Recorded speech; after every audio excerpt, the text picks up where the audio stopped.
d'abord. Moubenge Fati, Wemuna,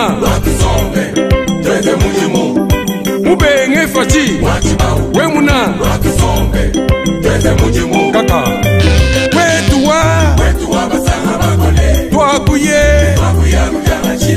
Wetua, Lelu Toabouye,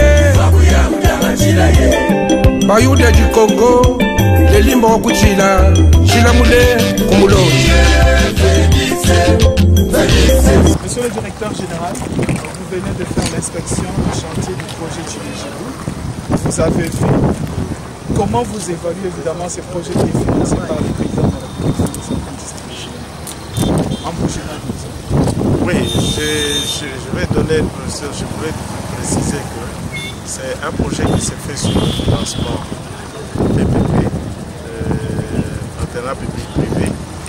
Effectivement, c'est le gouvernement qui est en train de rembourser cet argent. En fait, c'est le gouvernement, à travers l'impulsion du chef de l'État, qui est en train de financer le projet Tchilé-Gélou.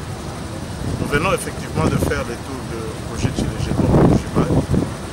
J'ai toute une satisfaction parce que, par rapport au moment où nous sommes venus dans la tournée du chef de l'État et aujourd'hui, je vois qu'il y a une avancée très significative sur les différents acteurs pour lesquels nous devons travailler.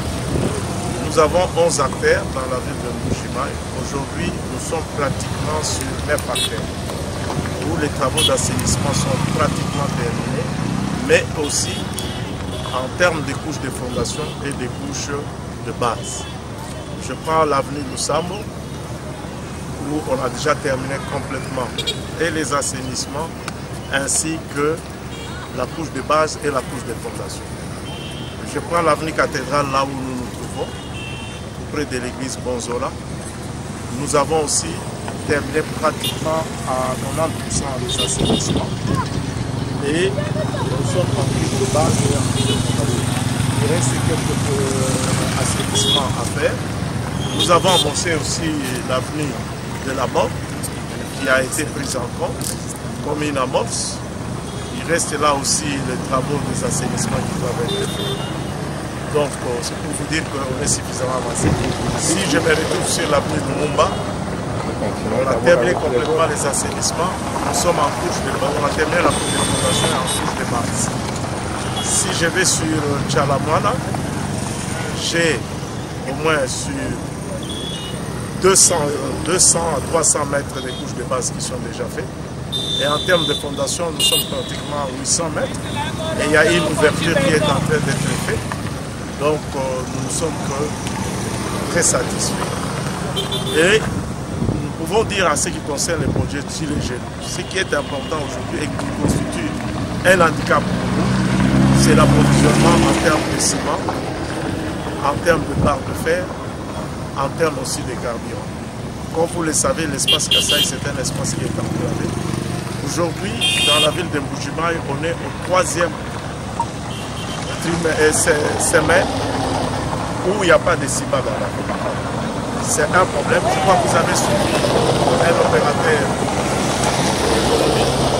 Là où nous avions des ciments, il a donné son point de vue, les difficultés qui sont en train de rencontrer.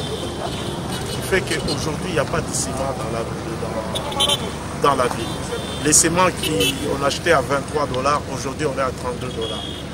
Les carburants qui étaient à 4 000 $, il est à 6 000 $ à cause de ces problèmes d'emplacement. Parce que les produits que nous utilisons, les intrants, viennent du Qatar. Et avec le chemin de fer, ça pose un problème. Je crois que toutes les autorités ont été saisies par rapport à ce problème. C'est ce qui influe négativement sur l'avancée du projet Tchilé-Gélou. Parce que s'il n'y avait pas ces problèmes, et que les bitumes étaient déjà arrivés ici, et les ciments, vous voyez pratiquement, là où on devait continuer les caniveaux, on ne les fait pas parce qu'il y a la pose des enrobés. Si je vais sur l'avenue Coopération Cash vers la boucle de Niba, vous avez vu qu'on a bétonné sur au moins 280 mètres. Mais on a dit arrêter parce qu'il n'y a pas de ciment dans la ville. Si on avait les ciments, je crois qu'on aurait déjà terminé les 2 km. Donc ça, l'approvisionnement est moins 8 km de routes asphaltées et bitumées dans la ville de Bougie.